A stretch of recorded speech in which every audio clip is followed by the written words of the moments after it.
situation. Alors, Taïwan est un État d'une population de 24 millions d'habitants, c'est-à-dire 2 fois la Belgique, ou, si vous connaissez bien l'Asie-Pacifique, c'est exactement la taille de l'Australie. Le PIB de Taïwan est légèrement supérieur à celui de la Suède, et au niveau commercial, nous importons plus que l'Australie, la Russie et le Brésil. Et nous exportons plus que la Suisse, la Belgique, l'Espagne et l'Inde. Taïwan est une île dont la superficie équivaut à celle des Pays-Bas ou celle de la Belgique. Il est à noter que Taïwan n'a jamais été confiné et que la croissance économique s'est maintenue à un taux de 1,5% pour cette année. Taïwan est également séparé de la Chine par un détroit large de 150 km et les échanges de part et d'autre sont denses. 40% des échanges commerciaux de Taïwan se font avec la Chine. En 2019, 2,7 millions de Chinois se sont déplacés à Taïwan pour tourisme. Et chaque année, 4 millions de Taïwanais voyagent en Chine. Pourtant, depuis l'apparition du Covid-19, Taïwan n'a recensé à ce jour que 495 cas confirmés. 7 personnes sont décédées et 13 personnes sont actuellement à l'hôpital pour une mise en quarantaine. Les raisons pour lesquelles Taïwan a réussi à endiguer le virus, pour le moment, s'articulent autour de 6 points que je vais détailler. Premier, expérience. Tirer les leçons du passé. Taïwan a été un des pays les plus touchés par l'épidémie de SRAS en 2003. À l'époque, 346 personnes ont été infectées et 81 sont décédées, soit un taux de plus de 20% de létalité. À l'époque, par manque de coordination entre le gouvernement central et local, un hôpital municipal de Taipei a été confiné, causant la mort de 7 professionnels et des suicides. Des images apocalyptiques de personnes confinées voulant forcer la ligne de confinement et la directrice municipale de la santé portant une combinaison spatiale pour entrer à l'hôpital ont traumatisé la population de Taïwan. Deuxième point, vigilance. Dès l'aube du 31 décembre 2019, Taïwan a exprimé des doutes à l'OMS sur la possibilité d'un virus transmissible entre humains à Wuhan, en Chine. À partir du 31 décembre 2019, le ministère de la Santé taïwanais a commencé à effectuer des prises de température systématiques et des examens complets pour les cas suspects dès l'atterrissage des vols en provenance de Wuhan. Puis, très rapidement, sur tous les vols en provenance de Chine et jusqu'à la fermeture complète des frontières. Le 25 janvier, le gouvernement taïwanais décide de fermer les frontières aux touristes chinois. Tous les groupes de touristes chinois à Taïwan ont dû repartir avant le 31 janvier. Le 7 février, interdiction d'entrée pour les ressortissants étrangers qui se sont rendus en Chine au cours des 14 derniers jours.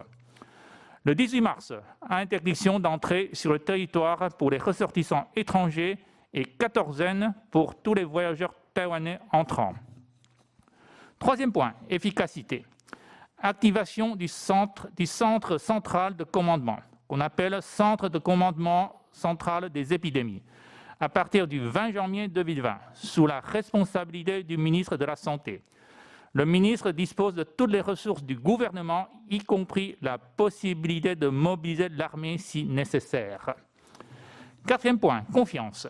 La transparence des informations a inspiré confiance à la population. Une conférence de presse présidée par le ministre de la Santé lui-même pendant 140 jours consécutifs est tenue quotidiennement et les journalistes peuvent poser des questions illimitées. Cela a permis de rassurer la population sur la pandémie et de combattre la manipulation d'informations.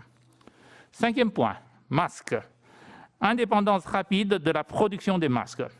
Avant, Taïwan comme en France, Taïwan dépendait beaucoup de la production des masques en Chine. Mais actuellement, Taïwan est le deuxième plus grand pays du monde producteur de masques. Le 31 janvier, le gouvernement décide de mettre en place une équipe nationale spécifique dédiée au Covid-19. Il réquisitionne et supervise l'installation de 92 chaînes de production supplémentaires pour faire passer la production de masques de 2 à 20 millions d'unités par jour. Le 3 avril, le gouvernement taïwanais décrète le port de masques obligatoire pour les usagers des transports en commun, y compris dans les taxis. Le dernier point, c'est le 6e point, technologie. Une politique de mise en quatorzaine très stricte pour les personnes soupçonnées d'être infectées. Pour améliorer le suivi des voyageurs entrants, le gouvernement taïwanais a imposé une déclaration de santé obligatoire à tous les passagers à leur arrivée. Une déclaration inexacte est passible d'une amende pouvant aller jusqu'à 4 500 €. Cette déclaration obligatoire a permis de classer les voyageurs dans différentes catégories à risque et de mettre en œuvre une politique de quarantaine adaptée. Une fois placé en quatorzaine, tout individu est dans l'obligation de respecter les consignes strictes sous peine de 6 mois de prison ferme et 30 000 € d'amende. Le gouvernement taïwanais fournit aux personnes mises en quatorzaine un téléphone portable qui permet de faire respecter l'interdiction totale de sortie du domicile. Ce système a permis également au gouvernement taïwanais de prioriser les tests sur les personnes présentant les symptômes caractéristiques du coronavirus. Le recours à l'application des technologies est autorisé par l'article 7 de la loi spéciale de prévention du Covid-19, assistance et de relance, adoptée le 25 février 2020, qui permet au commandant du centre de mettre en œuvre toutes les mesures d'urgence nécessaires pour prévenir et contrôler l'épidémie. Merci. Merci, Monsieur le Président. Nous sommes convenus avec mon ami et collègue François Hou que je compléterai son propos sans répéter ce qui a été dit et qui reflète parfaitement notre propre expérience, le bureau de représentation de la France à Taïwan. Quelques remarques donc très ciblées. La première, qui est le point saillant, marquant, c'est que l'expérience de Taïwan est à ma connaissance assez unique. C'est-à-dire, voilà, une île, une population nombreuse, quand même 23,5 millions d'habitants, 24 millions, qui est directement exposée à la pandémie, qui réagit immédiatement et qui en est encore indemne, plus de 8 mois après le début de la pandémie, à peine 500 cas et 7 morts. Donc c'est vraiment une expérience très exceptionnelle et qui tient d'abord et avant tout, François l'a expliqué, à l'anticipation. C'est-à-dire qu'avant tout début de manifestation, tout le monde, depuis le chef de l'État jusqu'à chaque citoyen, en passant par les entreprises, en passant par les collectivités locales, tout le système de santé, etc., tout le monde était prêt. C'est très très impressionnant de ce point de vue-là. Et on voit bien effectivement que la clé, c'est le traumatisme du SRAS en 2003, qui a profondément traumatisé tout le monde. Il y avait eu dans un autre contexte, en 99, un tremblement de terre qui avait fait de très graves dégâts, y compris humains, à Taïwan. Et là aussi, il y a une reprise en main de tous les dispositifs d'alerte et de sécurité. Et bien, face au risque de pandémie, Taïwan s'était donné les moyens, en permanence, d'être prêt. Avec, c'est un point que François Hou a décrit également, avec cette conscience que dans une société démocratique, l'efficacité du dispositif dépend très fortement de la relation de confiance de la population envers les autorités. Ça, c'est quelque chose qui m'a été répété à plusieurs reprises, plutôt dans un deuxième temps, après avril-mai, quand ils sont sentis, je parle des autorités, en confiance, avoir certains résultats. Ils ont commencé à expliquer de manière très précise à quel point le point d'information quotidien que faisait le ministre de la Santé était hebdomadaire aujourd'hui, et qui était suivi par toute la population, était suivi avec un très très grand niveau d'attention et de détail. Le ministre de la Santé aujourd'hui a des niveaux de popularité qui dépassent les 80%, 90%. Ça a marché, ça n'est pas anecdotique, c'est un point majeur de la stratégie des autorités taïwanaises pour faire face à ce péril. Le deuxième exemple que je voulais citer, c'est la stratégie s'agissant des masques. Effectivement, début janvier, quand les autorités font le constat qu'il y a un risque qui commence à être sérieusement identifié, font aussi le constat que leur production nationale de masques n'est pas suffisante. 2 millions quotidiennement, et que l'objectif qu'il faut se donner, c'est 20 millions. Cet objectif est atteint fin mai, début juin. Ça signifie que dès le mois de janvier, je dis bien, le ministère des Finances a débloqué des crédits qu'il a donnés au ministère de l'Industrie, qui est allé acheter les machines, les chaînes de montage en Allemagne. L'armée a été mobilisée pour monter ces chaînes de montage en quelques semaines, et tout ça a été mis à disposition des industriels. Les industriels taïwanais, c'est un énorme savoir-faire de production en masse de très grande qualité.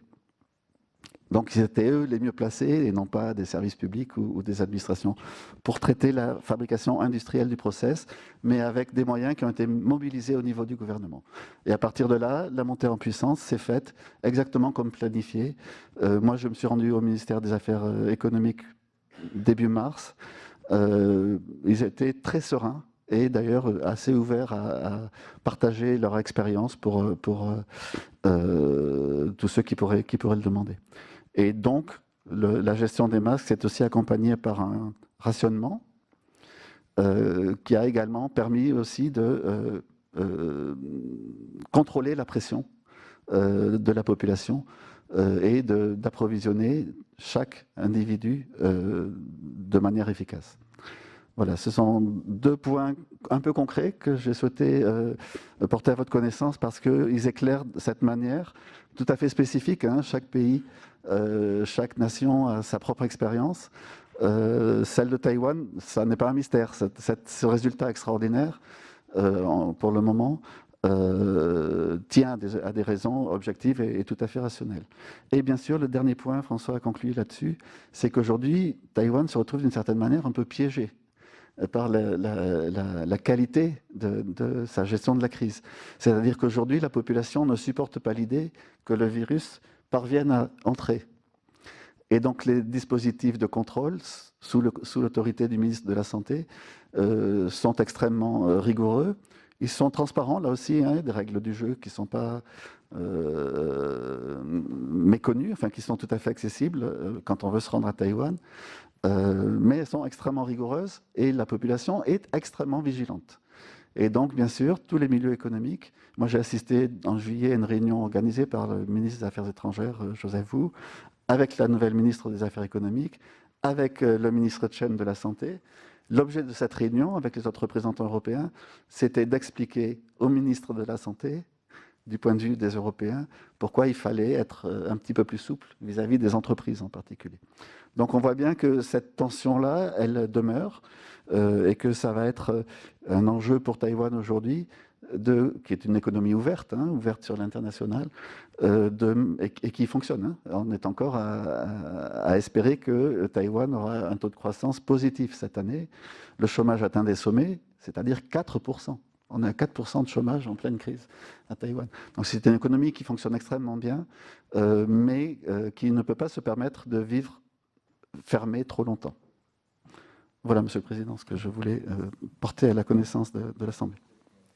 Comment pensez-vous que le fait quand même très intéressant de ce qui se passe à Taïwan dans la gestion de la crise peut être mieux partagé et mieux bénéficié aux autres pays? Je vous remercie. Que c'était anticipé, ça, que du jour au lendemain, on passe à une production de masques en masse. Est-ce que, à un moment donné, j'ai eu l'impression qu'il n'y avait pas eu de pénurie. Est-ce qu'il y a eu des moments de tension? Comment les masques étaient distribués ou pas? Ou est-ce que ça n'a pas eu lieu puisqu'il y a eu toujours suffisamment de masques? Est-ce que ces chaînes de montage des masques ont nécessité beaucoup de salariés, ou vous les avez trouvés parce qu'il y a très peu de chômage? Comment tout ça s'est agencé? On a l'impression que ça a été très facile. Merci, Monsieur le Président. Alors, je félicite Taïwan parce que si vous avez à peine 500 cas, et c'est une situation exceptionnelle chez vous, je voudrais cependant savoir si vous avez fait une analyse de la répartition par classe d'âge et quelle est la part des personnes âgées parmi les personnes qui ont contracté le virus. Merci. Vous nous avez parlé de votre armée. J'aimerais savoir comment elle est intervenue sur votre territoire pour combattre cette pandémie et dans quelles conditions. Merci. Taïwan a gagné pour le moment une première bataille contre la Covid-19. mais n'a pas encore gagné la guerre.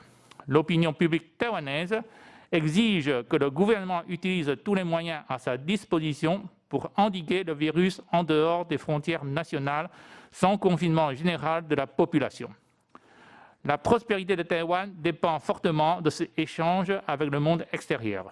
Dans ce contexte, il est crucial pour Taïwan de trouver un équilibre d'ouverture des frontières avec la communauté internationale, car le virus, selon toute vraisemblance, ne va pas disparaître dans un futur proche et va continuer à circuler.